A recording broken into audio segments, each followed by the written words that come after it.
రోమీయులకు రాసిన పత్రిక 1వ అధ్యాయము 22వ వచనం చదువుకుందాం.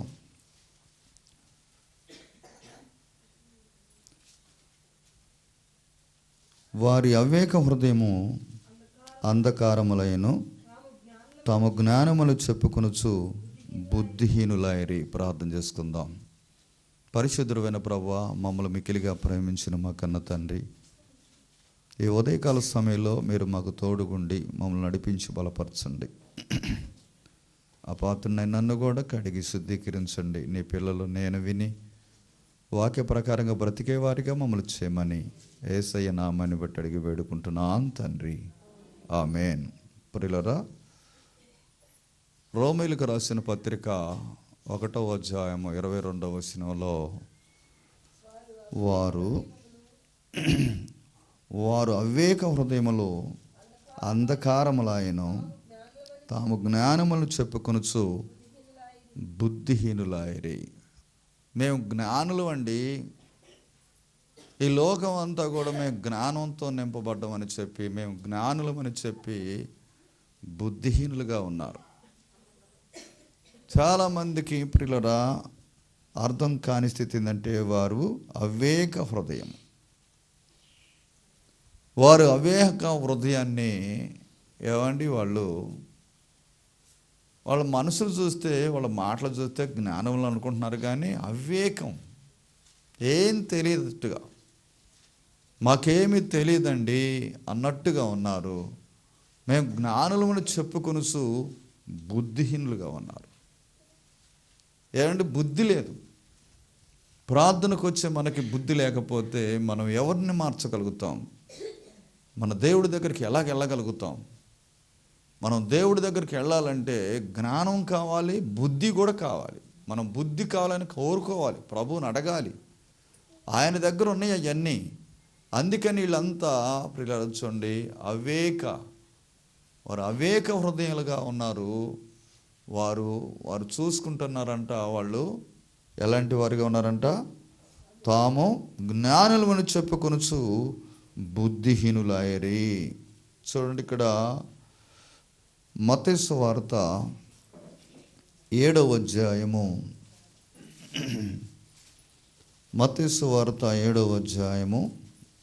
26వ వచనం చదువుకుందాం. 7:26.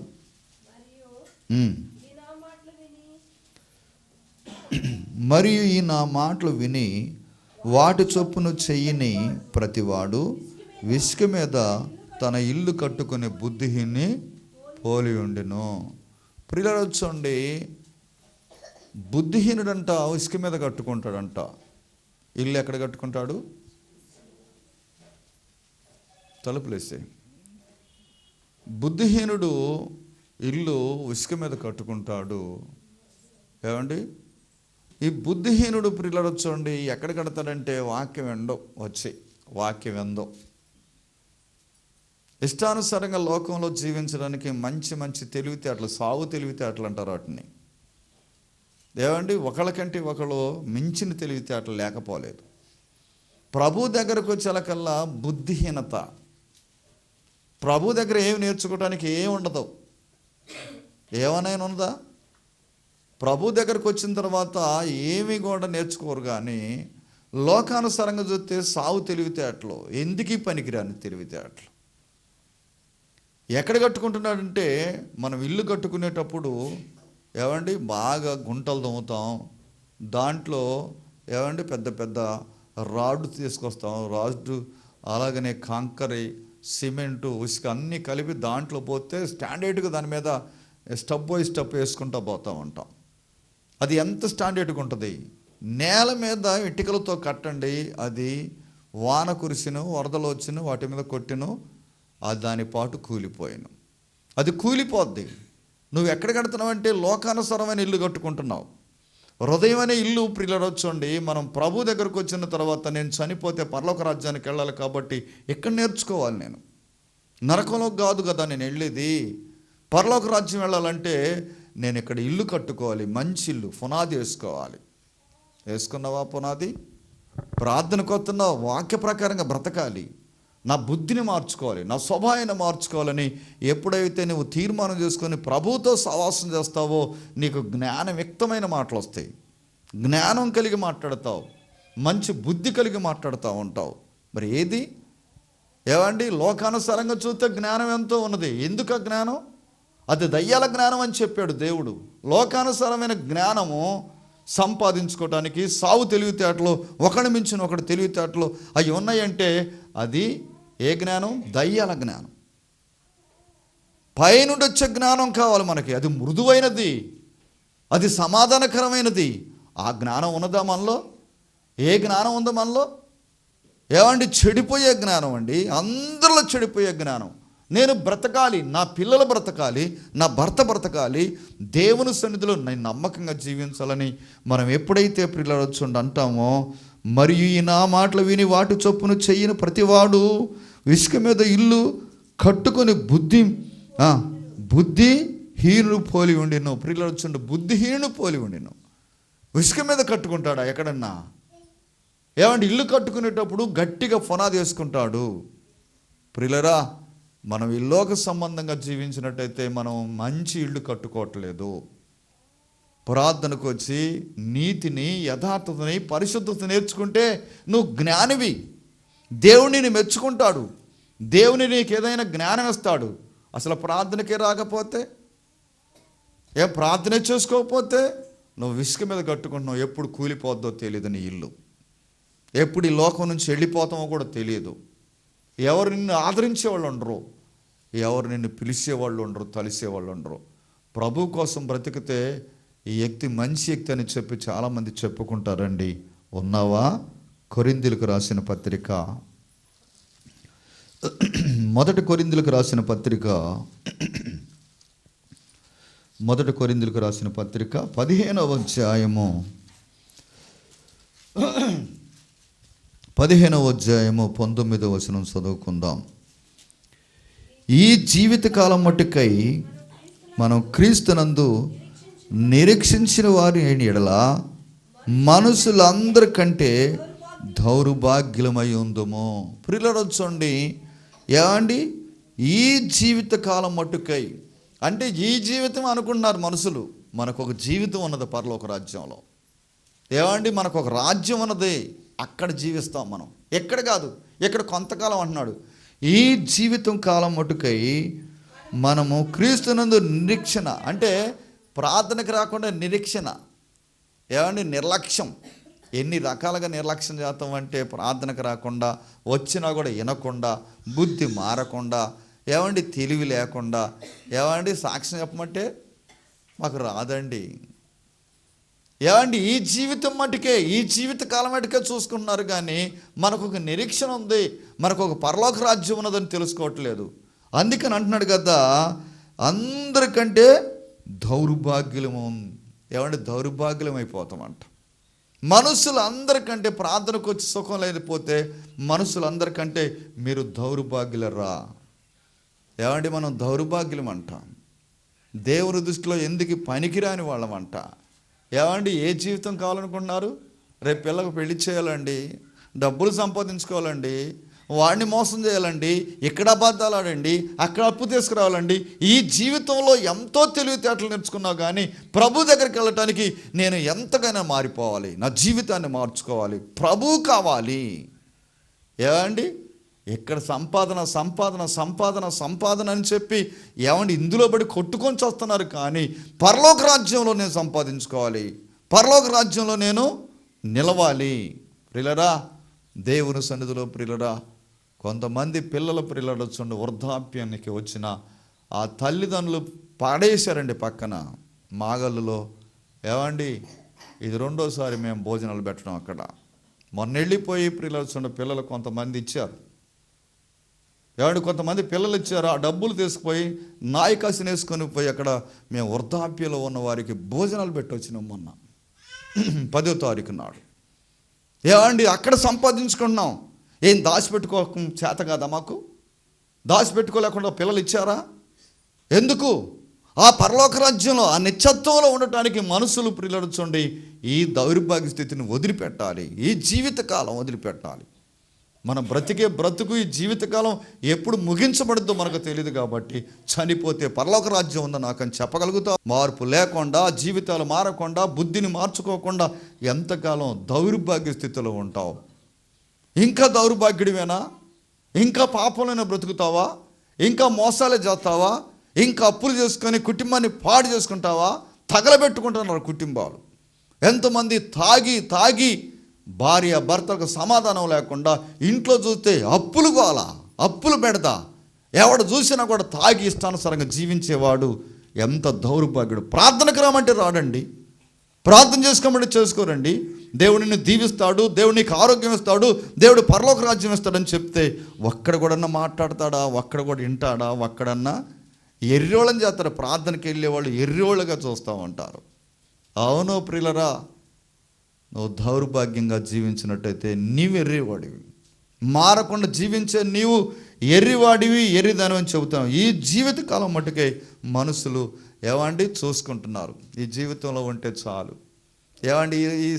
ఏమండి ఇదిగో ఇక్కడ మేము బాగుండవండి, మేము పొలాలతో ఉండవండి, మా బంగారాలతో ఉండవండి, ఎండుతో ఉండవండి. ఈ కాదండి కావాల్సింది. ఆ లోకంలో నువ్వు ఇక్కడ దరిద్రువైనా అక్కడ పరలోక రాజ్యంలో భాగ్యవంతుడివి. నీకున్న భాగ్యం ఎవడికి ఉండదండి. అక్కడ దేన్ని సంపాదించుకున్నారు మనుషులు? అంధకార హృదయాలతో ఉన్నారండి మనుషులు. ఉసుక మీద కట్టుకుంటున్నారండి, కూలిపోయే వాళ్ళకి ఉంటున్నారండి. దేవునికి అపనమ్మకంగా జీవిస్తున్నారు, కానీ దేవునికి నమ్మకంగా సైతాన్ని వెంబడిస్తున్నారు. సైతాన్ని వాడు చెప్పినట్టు చేస్తున్నావు అంతే. ఏమండి చెప్పినట్టు చేస్తున్నావు, కానీ దేవుని సన్నిధిలో ఉండాలి, దేవునికి నమ్మకంగా ఉండాలి అనుకుంటావా? యోహాను సువార్త 8వ అధ్యాయము 44వ వచనం. మీరు మీ తండ్రి యొగు అపవాది సంబంధులు, మీ తండ్రి దురాశలు నెరవేర్చు కోరుచున్నారు. ఆది నుండి వాడు నరహంతకుడు అయ్యుండి సత్యమందు నిలిచిన వాడు కాడు, వాని యందు సత్యము లేదు. వాడు అబద్ధం ఆడినప్పుడు తన స్వభావము అనుసరించి మాట్లాడును. వాడు అబద్ధికుడును అబద్ధకునకు జనుకుడై ఉన్నాడు. ప్రియులరా, అబద్ధానికి జనుకుడు అంట ఆయన. ఎవరండి? ఎవరి పిల్లలు మనం ఎవరి పిల్లలం అండి? సైతాను సంబంధించిన పిల్లలం మనం. సైతాను సంబంధం. అందుకనే పరలోక రాజ్యం సంపాదించుకోవట్లే. ఇన్ని సంవత్సరాలు పెట్టి చెబుతున్నా కూడా జ్ఞానం రావట్లేదంటే, బుద్ధి మారట్లేదంటే నేను వస్తాను లేకపోతే రాను. మా ఆయన వద్దన్నాడు. మా ఆయన 2 దెబ్బలు కొడితే ఏమైంది? సాక్ష్యం ఉంటుంది అక్కడ. మా ఆయన కొట్టించుకొని నేను ప్రార్థనకు వచ్చా. పరలోక రాజ్యం మీ ఆయన నరకానికి వెళుతున్నాయో నాకు తెలియదు, కానీ నీవు కొట్టించుకొని వచ్చి ప్రార్థనలో కూర్చొని మొరపెట్టుకున్నట్టయితే తను మారుతాడు, తన పిల్లలు మారుతారు. వీళ్ళందరినీ కూడా నీవు పరలోక రాజ్యానికి తీసుకెళ్తావు. ఉన్నదా? కొడతాడండి మమ్మల్ని, పానేయట్లేదండి ప్రార్థనకి. ఏమండి ఈ దౌర్భాగ్య స్థితి మనం మానుకోవాలి. అందుకని పరలోక రాజ్యంలో ఏమండి వాడు చెప్పినట్టు వింటున్నాం, సైతాను సంబంధిగా జీవిస్తున్నాం. మీరు మీ తండ్రి యొగు అపవాది సంబంధులు అంటున్నాడు దేవుడు. మీరు అపవాది సంబంధులు అంటున్నాడు. తర్వాత ఏమన్నాడు? మీ తండ్రి దురాశలో నెరవేర్చుకొని కోరుచున్నారు. ఆది నుండి వాడు నరహంతకుడు. మీ చేత పాపం చేపిస్తున్నాడు, మీ చేత అబద్ధాలు ఆడిస్తున్నాడు, మీ చేత మోసాలు చేపిస్తున్నాడు. చూడండి, ఎక్కడ కూడా అబద్ధాలు ఆడకుండా బ్రతుకుతున్నారా మనుషులు? ఎవడి ఆశలు? అపవాది ఆశలు మనుషుల్లోకి నెరవేర్చేటట్టుగా చేస్తున్నాడు. అపవాది సంబంధులు. మనం ఎవరు అంటే అపవాది సంబంధులని ప్రభు అంటున్నాడు. మీరు సత్యాన్ని నేర్చుకోరా? నేను సత్యం చెబుతున్నా కదా. భర్తకి ఎప్పుడైనా సత్యం చెప్పావా? డబ్బులు దాచుకొని ఏం చేస్తావు చెప్పు? డబ్బులు దాచుకొని పుట్టింట్లకు పంపించలేదా? కొంతమంది పుట్టిళ్ళకు పంపించేవాళ్ళు, కొంతమంది చీరలు కొనుక్కునేవాళ్ళు, కొంతమంది జాకెట్లు కొనుక్కునేవాళ్ళు, డబ్బులు దాచుకునేవాళ్ళు ఎంతమంది లేరు? భార్యాభర్తలు పెళ్లి చేసుకున్న తర్వాత వాళ్ళిద్దరి మధ్య ఎలాంటి సంబంధాలు ఉండకూడదండి. వాళ్ళిద్దరు కూడా ఒకళ్ళనొకళ్ళు అర్థం చేసుకొని నువ్వు సంపాదించినా తను సంపాదించినా కూడా ఇద్దరు కూడా ఒకే రీతిగా ఉండాలి. ఏమండి, భార్యే భర్త సందడి ఎందుకండి? ఏమండి, అబద్ధాలతో ఆడతావు, మోసాలు చేస్తావు. ఎంతమంది మోసాలు చేస్తున్నారండి. భార్యని భర్త మోసం చేస్తా ఉన్నాడు, భర్తని భార్యని మోసం చేస్తా ఉన్నాడు. ఎవరిదండి ఇది? ఇది ఎవరిది? సైతాను సంబంధి. నువ్వు నిజముగా ప్రభువు నమ్మినట్టయితే నీతిని ఇటు చూడండి అమ్మా నీ దండాలు పెడతా, నీతిని నెరవేర్చండి. నీతిని, యేసు ప్రభు నీతిమంతుడు, ఆయన నెరవేర్చండి అని చెబుతున్నాను నేను. అబద్ధాలు ఆడకాకండి, మోసాలు చేయకాకండి, ఇష్టానుసారంగా జీవించబాకండి అని ప్రభు చెబుతామంటే మీ తండ్రి అపవాది సంబంధులు అంటున్నావు. ప్రభు ఏమంటున్నాడు? ఎంతకాలం మారకుండా ఉంటావు? అన్నీ అబద్ధాలేనా? అన్నీ మోసాలేనా? ఇంట్లో ఉండి ప్రార్థనకు రావట్లేదు. ఏమంటే నిన్ను అడిగితే ఏం చెబుతావు తెలుసా? నాకు బాగలేదంటావు, లేకపోతే నాకు ఇష్టం లేదంటావు. ఏమండి, దేవుని సంబంధివైతే నువ్వు అబద్ధాలు చెప్పవు, యథార్థం సత్యం చెబుతావు. ఎవరు సంబంధివి నువ్వు? వాడు మొదటి నుండి నరహంతకుడే, వాడు అబద్ధికుడు అంట.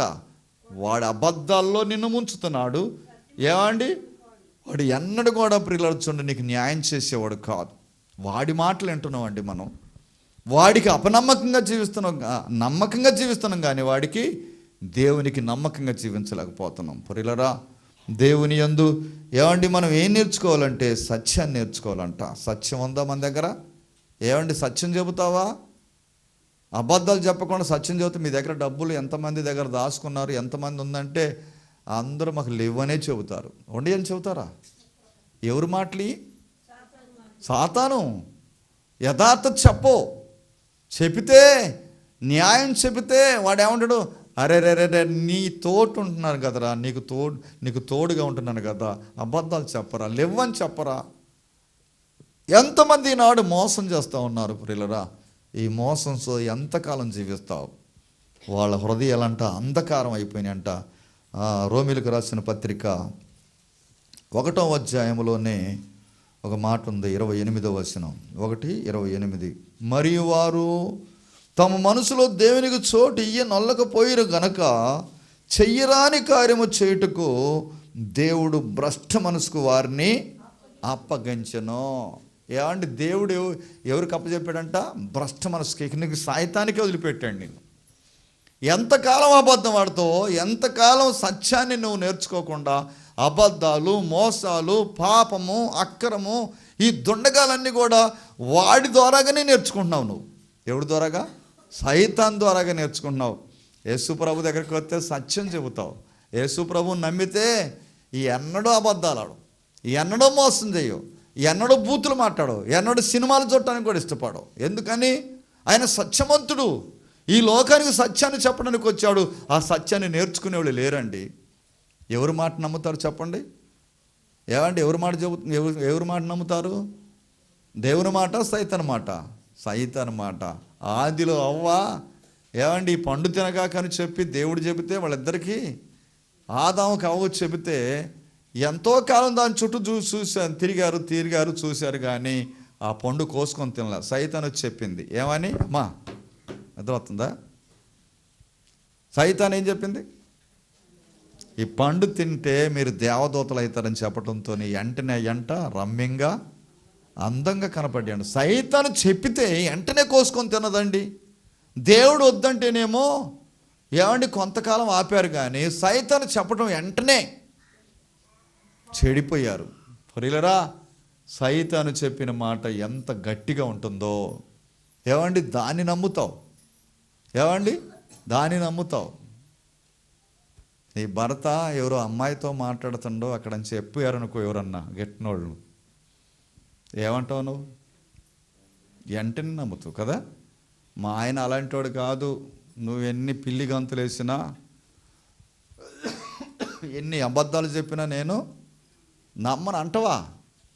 ఈ వెంటనే తగువేక ఇంటికి రావటంతోనే చెప్పండి నీ సంగతి అంతా నాకు తెలుసు, నువ్వు ఎవరితో మాట్లాడింది కూడా కదా. సైతాను చెప్పిన మాట వెంటనే నీకు పొడుచుకుంటుంది. కానీ దేవుడు ఎంత కాలం నుంచి దేవుని బోధకులు యేసుప్రభు బోధిస్తూ ఉంటే మారావా? మారు మనసు పొందావా? మారు మనసు పొంది పక్కన పెట్టేసి మళ్ళీ లోకానుసారంగా జీవిస్తావు, పాపంలో బ్రతుకుతావు, ఇష్టానుసారంగా జీవిస్తావు, అబద్ధాలు మాట్లాడతావు, మోసాలు చేస్తావు. కారణం ఏంటి? సత్యం నిన్ను ఏలనివ్వట్లా.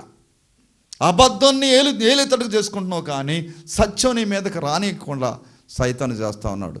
అందుకని అంటున్నాడు కదా, ఏమంటున్నాడు? మరియు వారు తమ మనసులో దేవునికి చోటు ఇయ్యనొల్లకపోయిరు గనక చెయ్యరాని కార్యము చేయుటకు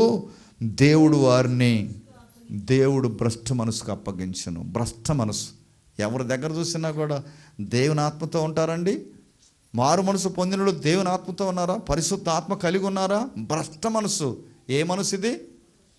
వాళ్ళని గదిలేయండి, అంతా అబద్ధమే చెబుతారండి. ఏమన్నా నీ దగ్గర డబ్బులు ఉండయా? నిజంగా చెప్పానంటే అంటారు, అసలు డబ్బులే లేవా అండి, వామ్మ అడుగుతుడేమో నన్ను. ఎవరు మనసు ఇది? చెప్పండి, ఎవరు మనసు ఇది? సైతాను మనసు. ఉన్నాయండి, వాటికి పని ఉందండి అని చెబుతావా? చెప్పు, దానికి పని ఉంది కాబట్టి చెప్పుకో, దాసుకో. ఎవడు నిన్ను అడుగుతాడు? ఎవడు నిన్ను గొంతు బిసుకు తీసుకొని పోతాడు? వాటిని ఎవడు తీసుకొని పోడు కదా. అసలు లేవో కొయ్యో మర్రంటూ ఎవడ మనసు అంటే సైతాను మనసు పెట్టుకున్నావు. దేవునికి సోటు ఇవ్వట్లే నీ మనసులో. దేవునికి సోటు ఇచ్చినట్టయితే ప్రియులారా చూడండి, నువ్వు ఖచ్చితంగా మాట్లాడతావు. ఖచ్చితంగా క్రైస్తవుడు, దేవుని పిల్లలు ఎక్కడా అబద్ధాలు ఆడరండి, మోసాలు చేయరండి, ఇష్టానుసారంగా జీవించరండి, ప్రార్థనకు వస్తారు, క్రమంగా ప్రార్థనకు వస్తారు, పరిశుద్ధంగా బ్రతుకుతారు, న్యాయబద్ధంగా బ్రతుకుతారు ఈ లోకంలో. అలాంటి వాళ్ళ ప్రియులారా చూడండి ఉన్నట్టయితే దేవుడు ఈ భూమి మీద ఉండి మనుషులను చూసి సంతోషిస్తాడండి. దేవునికి నమ్మకంగా ఉంటున్నావా? యథార్థంగా జీవిస్తున్నావా? ప్రకటన గ్రంథము ప్రకటన గ్రంథంలో ఒక సంఘం ఉందండి. ఆ సంఘానికి చెబుతున్నాడంటే ఆ సంఘానికి చెబుతుండ, అది మన సంఘం అనుకో.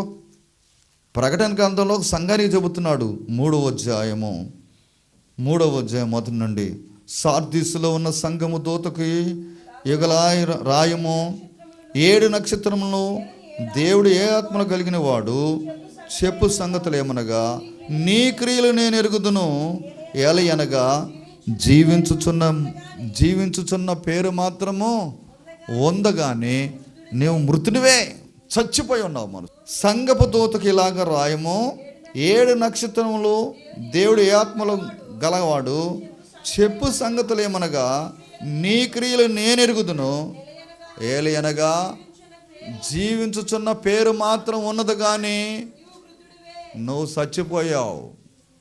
ఏమండి, ఇక్కడ ఉండోళ్ళందరూ కూడా ఎలాగున్నారంట?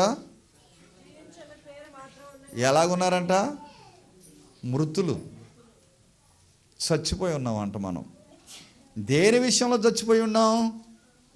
ఆత్మలో. ఏమండి, దయ్యమాత్మతో ఉన్నాం కానీ పరిశుద్ధాత్మతో లేవు. పరిశుద్ధాత్మతో ఉన్నట్టయితే మనం ఈ పిచ్చి పనులన్నీ చేయమన్నమాట. దేవునికి నమ్మకంగా ఉంటాం.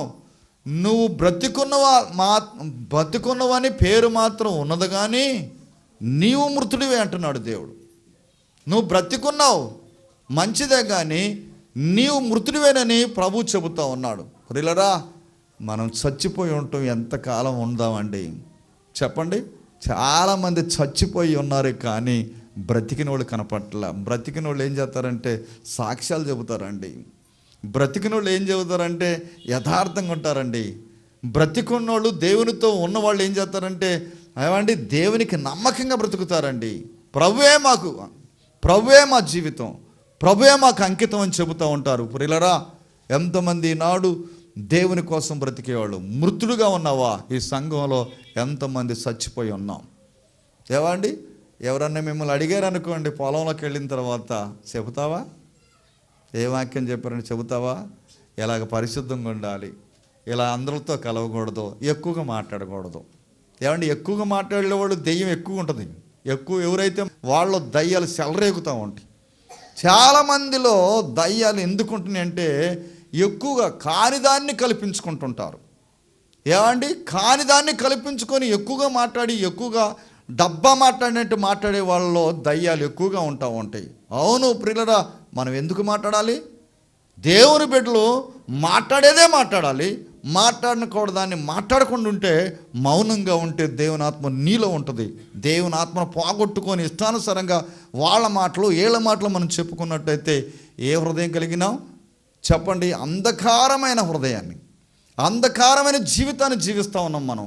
ఆ జీవితాన్ని మనం తీసేసుకున్నట్టయితే ఈ సార్దీసులో సంఘాన్ని చెప్పిన 7 దూతలు, 7 ఆత్మలు కలిగిన దేవుడు చెప్పే మాట ఏంటంటే, నువ్వు బ్రతుకుతున్నావు అనే పేరు మాత్రం ఉన్నది, కానీ నీవు మృతుడివే. నువ్వు చచ్చిపోయి ఉన్నావు. చచ్చిపోయి ఎంతకాలం చచ్చిపోతావు? అలాగనే ఉంటావా? దేవునికి మనం నమ్మకంగా జీవించినప్పుడు ప్రియులడొచ్చండి, మనం యథార్థత మాట్లాడతాం, పరిశుద్ధంగా ఉంటాం, నీతిగా ఉంటాం. ఉందా? ఇలాగున్నావా? చూడండి, 1 యోహాను రాసిన పత్రిక 2వ అధ్యాయము 15వ వచనాన్ని ముగిస్తున్నాను. 1 యోహాను 2వ అధ్యాయం 15. ఈ లోకమైనను లోకములో ఉన్న వాటినైనను ప్రేమింపుకుడి, ఎవడైనా లోకమును ప్రేమించిన యెడల తండ్రి ప్రేమ వానిలో ఉండదో. ప్రియులారా చూడండి, లోకాన్ని ఎవరైతే ప్రేమిస్తారో, అమ్మ పిల్లని బయటికి పంపారా, లోకాన్ని ఎవరైతే ప్రేమిస్తారో, ఈ లోక ప్రేమ ఎవడైతే ప్రేమిస్తాడో దేవుని ప్రేమ ఉండదంట అండి. లేచిన కాడి నుంచి సంపాదన, ఏమైనా సంపాదించింది ఉందా చెప్పండి? ఏమన్నా పెళ్ళైన కాడి నుంచి కొట్టకలాడుతున్నావు, భార్య భర్తలు కొట్టక 1 ఎకరం పొలం కొన్నోళ్ళు ఉన్నారా? ఏమండి, దేనికోసం అండి మన సంపాదన? అసలు ప్రభు దగ్గరకు వచ్చి ప్రభువుని ఎత్తకలేకపోతున్నారు, కానీ లోకంలో పడి ఎప్పుడు వదిలిపెడతారో వెళ్ళిపోవాలో, లోకంలో కలిసిపోవాలా, ఇష్టానుసారంగా జీవించాలా, ఇదే పరిస్థితి. దేవుడు ఏమంటున్నాడు? లోకమునైనను లోకములో ఉన్న వాటినైనను ప్రేమింపుకుడి, ఎవడైనను లోకము ప్రేమించిన యెడల తండ్రి ప్రేమ వానిలో ఉండదు. తండ్రి ప్రేమ వానిలో ఉండదు. నువ్వు లోకాన్ని ప్రేమిస్తున్నావు, లోకంలో ఉన్న వాటన్నిటిని ప్రేమిస్తున్నావు, కానీ ఏమండి దేవుణ్ణి ప్రేమిస్తున్నావా? పరిశుద్ధుల కాడ కూర్చుందాం, పరిశుద్ధులతో మాట్లాడదాం. ఏ అయ్యగారు మంచిగా వాక్యం చెబుతాడు?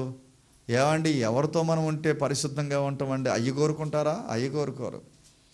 ఆ అక్క దగ్గరికి పోతే డజన్ల మాటలు చెప్పిద్ది. ఆ అక్క దగ్గర కూర్చుందాం.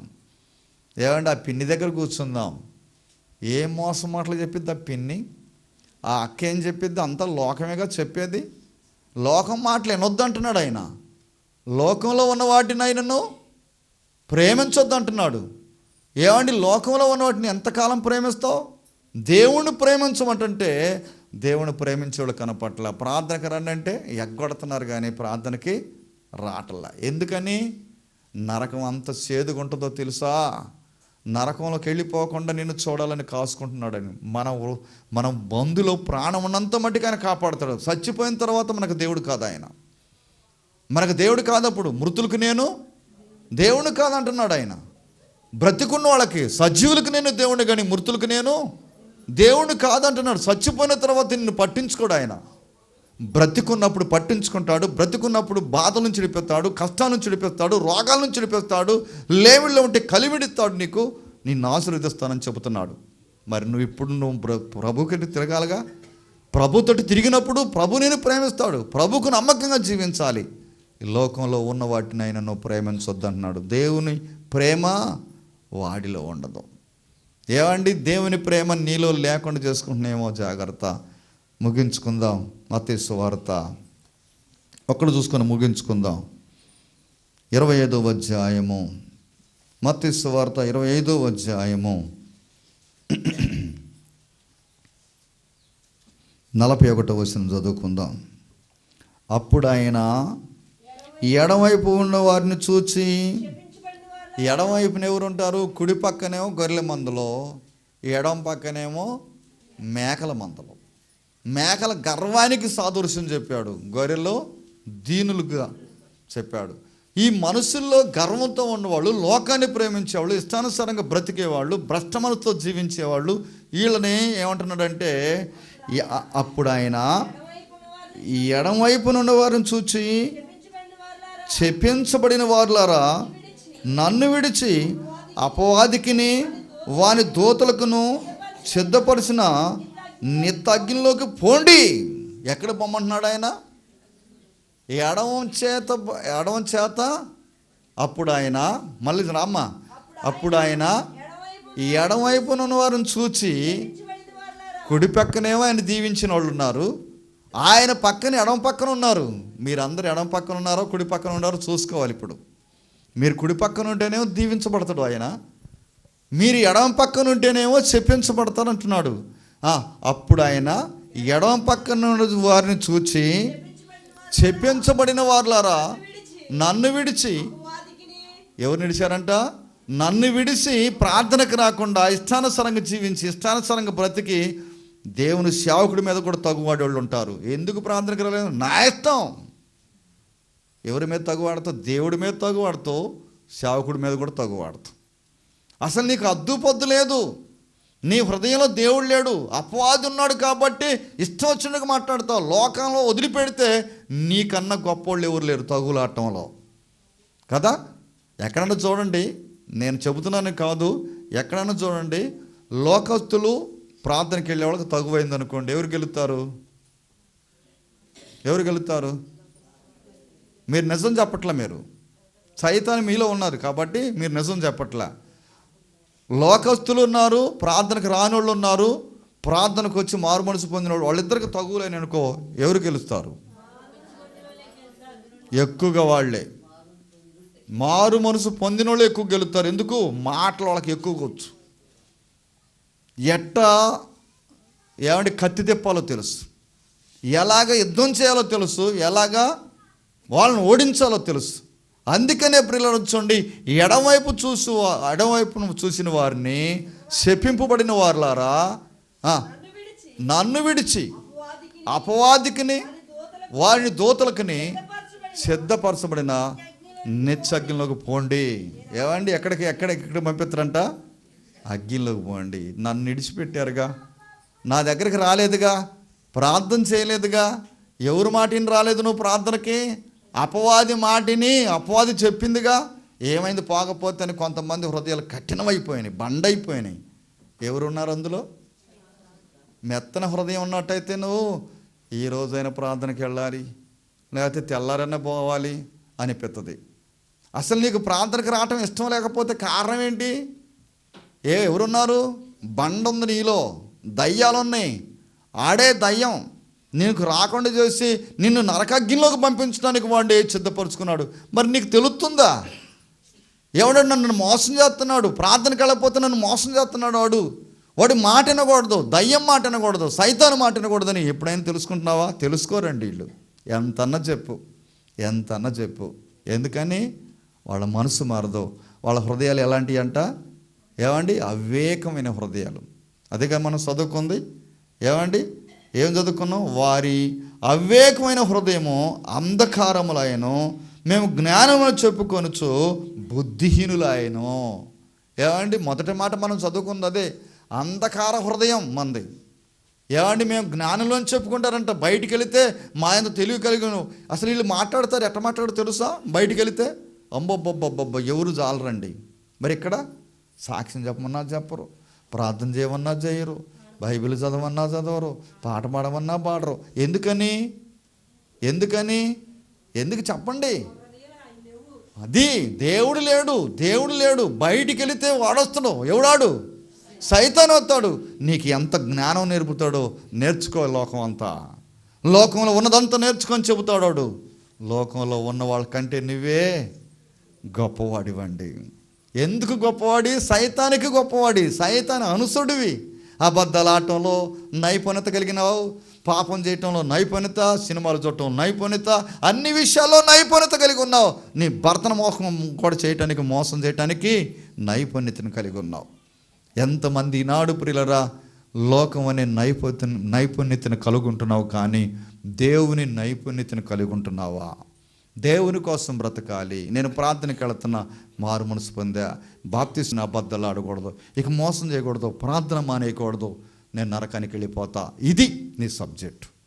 దేవుని కోసం బ్రతికే వాళ్ళు ఎప్పుడు కూడా నీతిగా న్యాయంగా బ్రతుకుతూ ఉంటారండి, యథార్థంగా బ్రతుకుతారండి. వాళ్ళ కదిలితే బాధలు కష్టాలు చెప్పరు, దేవుడి కోసం మొరపెట్టుకుంటారు. ఎన్ని కష్టాలు వచ్చినా వాళ్ళు చెప్పరండి మనసులకి. ఎవరితో చెబుతారు? దేవుని దగ్గర కూర్చొని మొరపెట్టుకుంటారు. ప్రభువా నా బాధలు నీకు తెలుసు కదా, నా కష్టాలు తెలుసు కదా అని ప్రభువుకు చెబుతారు. ఏమండి, ఈ లోకస్తులతో చెబితే ఆ ప్రార్థనకి వెళుతున్నాం కానీ ఈ బాధలు పోవట్లేదండి. ఏమండి, ఈ బాధల పోవట్ల, ఈ కష్టాల పోవట్ల. ఎవరికి చెప్పేది? ఏం ప్రార్థనో ఏందో, ఆయన నమ్ముకున్నామనే కానీ అన్ని కష్టాలే వచ్చినాయని చెబుతూ ఉంటారు. ఎవరిళ్ళు? లోకానుసరమైన జీవితాన్ని జీవించేవాళ్ళు. కష్టాలు వచ్చినా, బాధలు వచ్చినా, నిష్ఠూర్పులు వచ్చినా, ఏమండి, భర్త కొడుతున్నా, తిడుతున్నా, ఎలగొడుతున్నా కానీ ప్రభువుని వదిలిపెట్టవు. ఆయన పాదాల దగ్గర కూర్చొని మొరపెట్టుకుంటావు. ఎందుకంటే నీ రాజ్యం వేరే ఉంది. ఆయన రాజ్యంలో ఉండటానికి ఎంతమంది నాడు ఇష్టపడతా ఉన్నావు. దేవునికి నమ్మకంగా ఉంటావా, అపనమ్మకంగా ఉంటావా? నీవే తెలుసుకో. ఇసుక మీద కట్టుకుంటున్నావేమో, నీ హృదయం అంధకారమై ఉన్నదేమో, జ్ఞానములను చెప్పుకుంటా బుద్ధిహీనులుగా మారిపోతున్నారో తెలుసుకో. నువ్వే ప్రార్థన చేసుకో. దేవుడి చిన్న మాటలు దేవుడు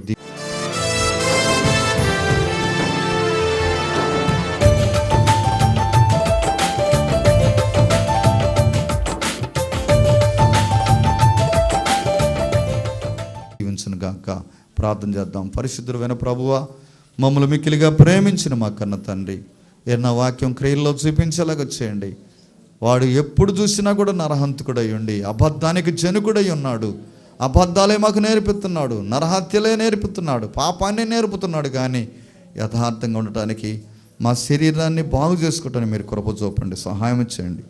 ఎన్న వాక్యం మా హృదయాల్లో ఫలించేలాగా చేయండి. యేసు నామమును బట్టి అడిగి వేడుకుంటున్నాం తండ్రి, ఆమేన్.